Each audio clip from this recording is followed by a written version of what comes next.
आप सब लोग एक बात ये सोचिए, जब कभी भी नींद में सोते वक्त आप लोग कोई खौफनाक या बुरा सपना देखते हैं, तो क्या आप लोग उस सपने को भूल जाते हैं या फिर याद रखते हैं? क्योंकि ये कहानी भी कुछ ऐसे ही खौफनाक और डरावने सपनों पर आधारित है। तो आइए जानते हैं, और इस कहानी का जो लास्ट है वो आपको हैरान करके रख देगा। तो आइए शुरू करते हैं इस स्टोरी को बिल्कुल शुरुआत से। मूवी की शुरुआत में हम लोग एक आदमी को देखते हैं जिसका नाम कर्टिस होता है। उसके शहर में घने बादल छाए हुए थे और देखकर ऐसा लग रहा था कि बहुत तेज आंधी तूफान आने वाला है। और अचानक से ही वहां पर बारिश शुरू हो जाती है, लेकिन ये बारिश पानी की नहीं बल्कि ऑयल की थी। ये सब देखने के बाद कर्टिस काफी डर जाता है और अचानक से उसका सपना भी टूट जाता है। यानी जो सब इसने देखा वो सिर्फ इसका एक सपना था। इसके बाद वो नहा धोकर ब्रेकफास्ट की टेबल पर आता है, जहां पर हम लोग उसकी वाइफ समांथा और उसकी बेटी हैना से मिलते हैं।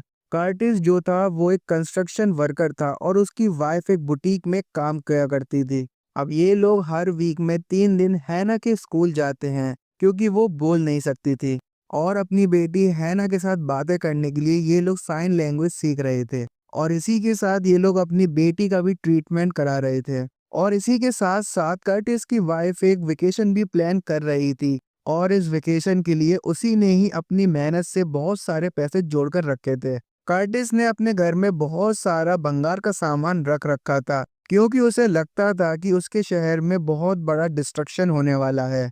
और उसी के लिए वो इन सब भंगार की चीजों से एक शेल्टर बनाना चाहता था। अपने इसी भंगार के सामान को ठिकाने ही लगा रहा होता है कि इतनी देर में बहुत से घने बादल फिर से आ जाते हैं, जैसे कि उसने सपने में देखा था। अचानक से बिजली जमीन पर टकराती है, जिसकी डर की वजह से उसका डॉग भी भौंकने लगता है। और कर्टिस का डॉग अपनी रस्सी को खोल देता है और जाकर कर्टिस को ही काट लेता है। और काटने के साथ साथ कर्टिस भी अपने सपने से जाग जाता है। और यहाँ पर हमें पता चलता है कि ये कोई हकीकत नहीं बल्कि कर्टिस का एक और सपना था। लेकिन यहाँ पर हैरान करने वाली बात यह थी कि सपने में जहाँ पर उसके डॉग ने उसे काटा था, रियल लाइफ में उसी जगह पर वो मार्क बन गया था। और यही बात सोचते हुए वो अपनी मीटिंग में भी ध्यान नहीं दे पा रहा था, जिसकी वजह से उसका बॉस उस पर गुस्सा भी हो जाता है, क्योंकि बारिश की वजह से इनका काम पहले ही काफी लेट चल रहा था। और इन लोगों का बॉस ये चाहता था कि सारे वर्कर्स कर्टिस के साथ साथ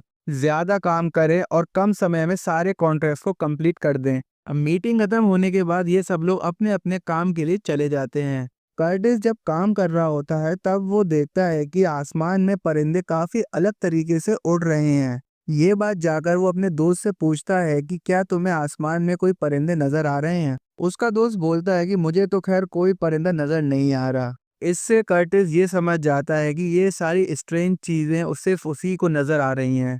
अब काम खत्म होने के बाद कर्टिस हैना के स्कूल पहुंच जाता है, जहां पर ये लोग साइन लैंग्वेज सीख रहे थे।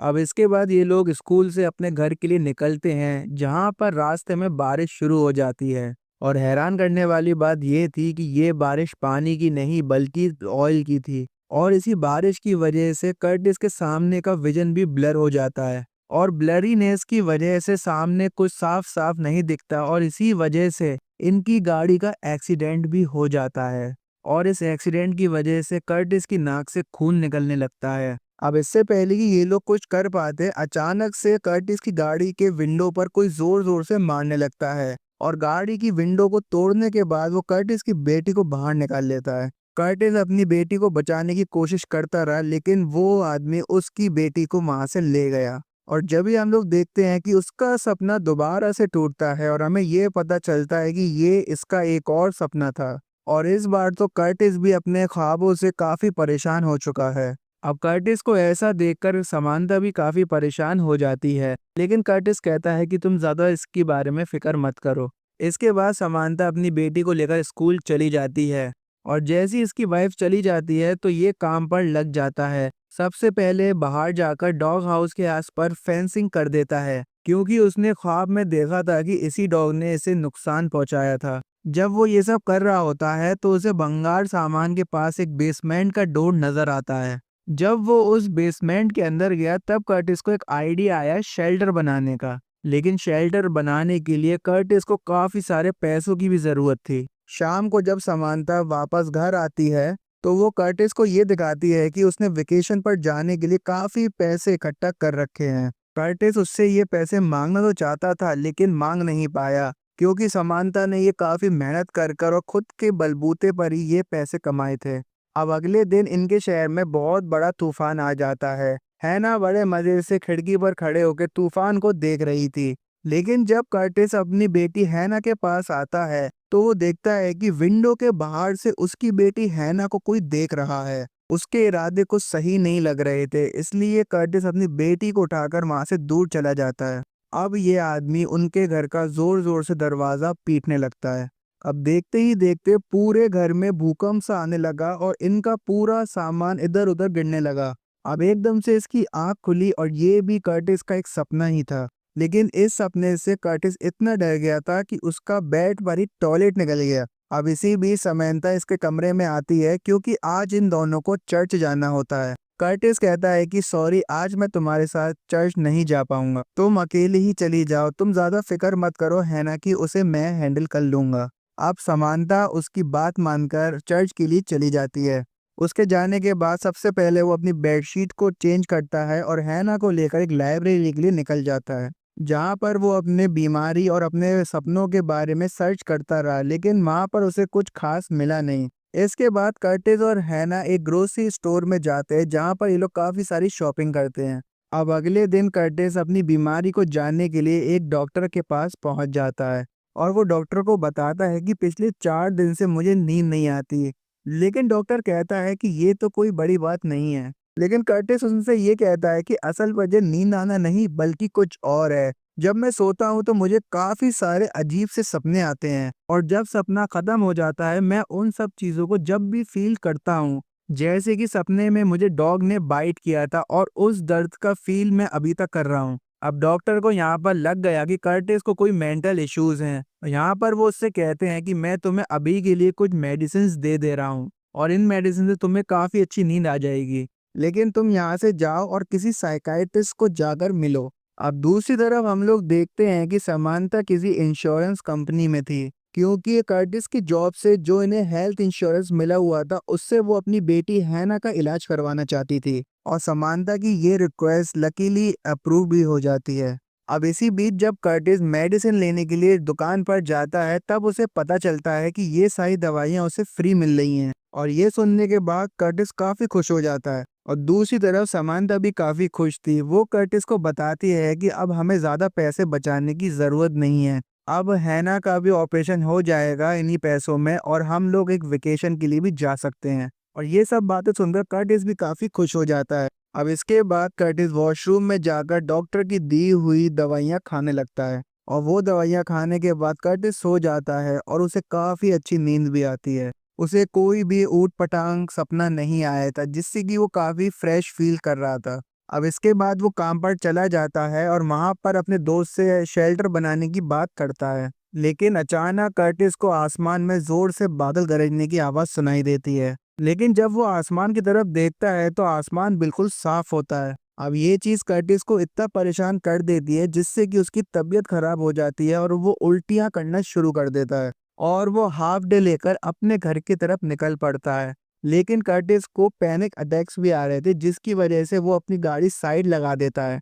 अब वो देखता है कि एक बड़े से कंटेनर पर फॉर सेल का बैनर लगा हुआ है, और ये देखने के बाद कर्टिस को एक आइडिया आता है अपने घर पे शेल्टर बनाने का। लेकिन इस चीज के लिए उसके पास अभी वक्त नहीं था। उसे ये पता लगाना था कि मुझे आखिरकार ये पैनिक अटैक्स क्यों आ रहे हैं।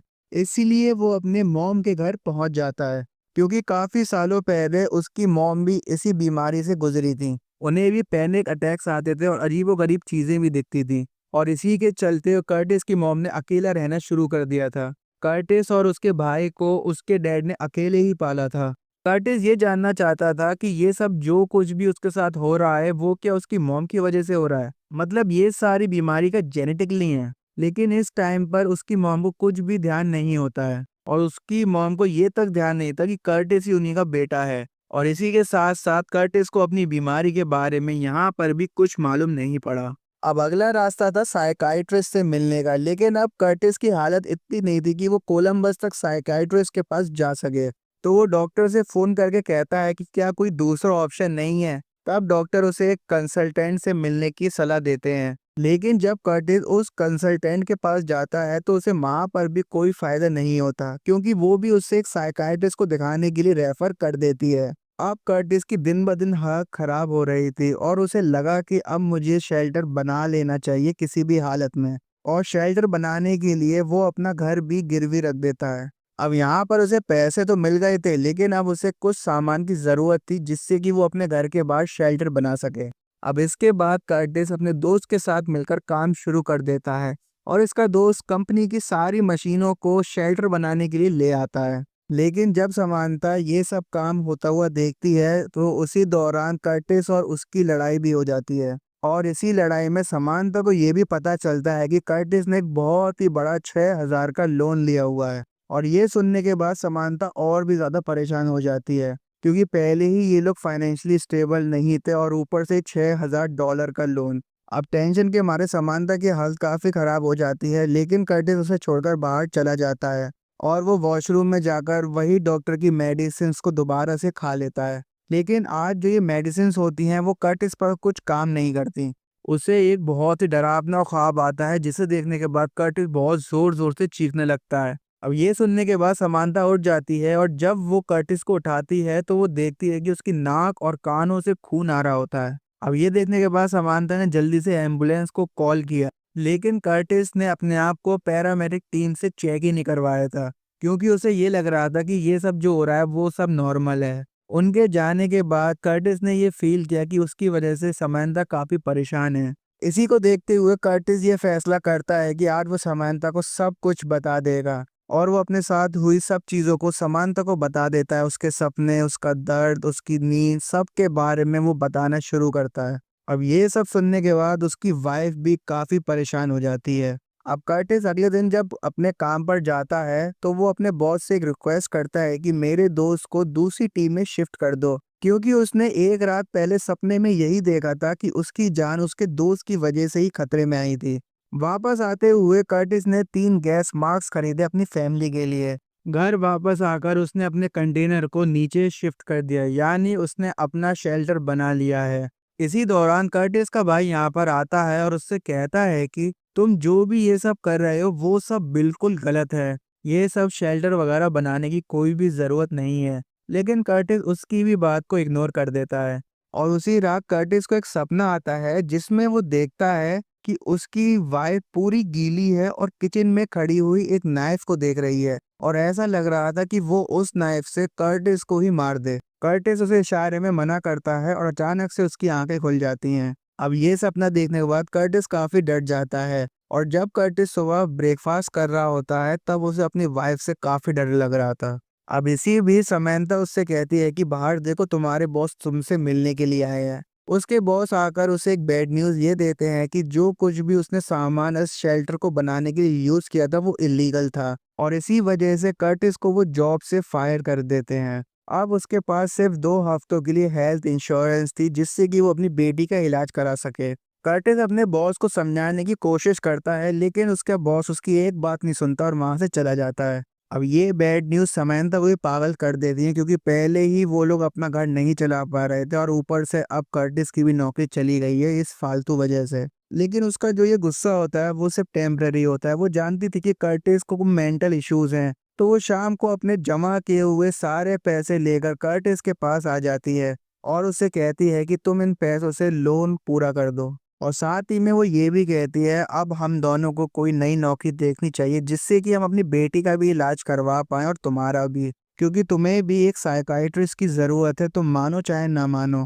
कर्टिस यहाँ पर उसकी हाँ में हाँ मिला देता है। अब इसके बाद ये लोग डिनर के लिए हैना के स्कूल निकल जाते हैं और वहाँ पर उसका वो दोस्त भी आया हुआ था जिसने उसके इस शेल्टर बनाने के लिए मदद की थी। और वो कर्टिस को देखकर काफ़ी गुस्सा हो जाता है, क्योंकि उसकी जॉब भी कर्टिस की वजह से ही चली गई थी। वो यहाँ पर कर्टिस से काफ़ी बदतमीज़ी से बात करता है और सब लोगों को बताता है कि वो कर्टिस ही था जिसने उसे इलीगली काम करने को कहा था। अब कर्टिस यहाँ पर बहुत गुस्से में आ जाता है और वो अपने दोस्त को मारना शुरू करता है और टेबल को भी गुस्से में आकर पलट देता है और सब लोगों से कहता है कि क्या तुम सब लोग ये समझते हो कि क्या मैं पागल हूँ? और साथ ही में कहता है कि जो चीजें मैं कर रहा हूँ वो गलत नहीं बल्कि सही कर रहा हूँ। अब बड़ी मुश्किल से समानता उसे चुप कराती है और वापस घर ले जाती है। और अगले दिन ऐसा लगा कि उसकी कही हुई सारी बातें सच होने लगी हैं, क्योंकि आज सारे परिंदे उसी पैटर्न में उड़ रहे थे जैसे कि उसके सपने में उड़ रहे थे। अब इसी बीच वो देखता है कि उसकी बेटी सड़क के बीचों बीच खड़ी है। वो उसे बचाने के लिए जाता है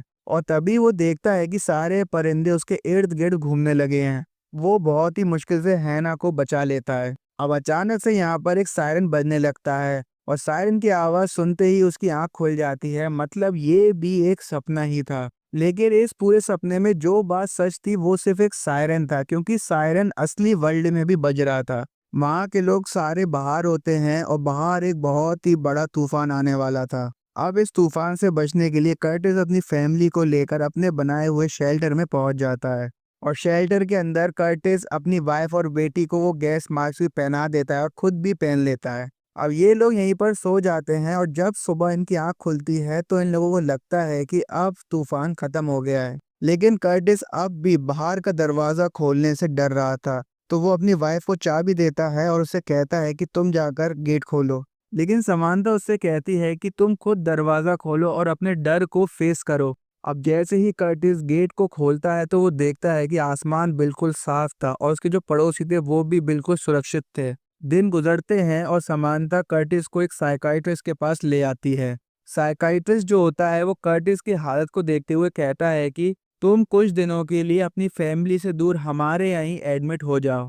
अब ये सुनने के बाद कर्टिस डर जाता है, क्योंकि वो कभी भी अपनी फैमिली से दूर नहीं रहा था, जैसे कि उसकी मॉम अपनी फैमिली से दूर चली गई थी। अब सब लोग कर्टिस को बहुत समझाते हैं, लेकिन कर्टिस नहीं मानता और समानता से कहता है कि मैं इससे पहले तुम्हारे साथ उसी बीच ट्रिप पर जाना चाहता हूँ जो कि तुमने प्लान की थी। अब इसके बाद कर्टिस अपनी फैमिली के साथ वेकेशन पर चले जाता है, जहाँ पर वो काफी मजे कर रहा होता है। तभी अचानक से हैना उसे इशारा करके बताती है कि वहां देखिए तूफान आ रहा है। और ये तूफान वैसा ही होता है जैसे कि उसने सपने में देखा था। और जब वो पलटकर अपनी वाइफ को देखता है तो उसकी वाइफ भी सर हिलाते हुए कहती है कि जो कुछ वो देख रहा है अभी वो सब बिल्कुल सही है। और यहीं पर इस कहानी के एंड में ये राज खुलता है कि कर्टिस कोई बीमार नहीं था, बल्कि हकीकत में कर्टिस को फ्यूचर दिखता था। फ्यूचर में आने वाली तबाही भी उसे दिख जाती थी, जिससे बचने के लिए वो पहले से ही प्रिपरेशन कर लेता था। और इसी के साथ ये शानदार मूवी यहीं पर एंड हो जाती है। तो दोस्तों वीडियो को लाइक करके चैनल को जरूर सब्सक्राइब कर दिएगा। तो मिलते हैं नेक्स्ट वीडियो में एक और नई वीडियो के साथ।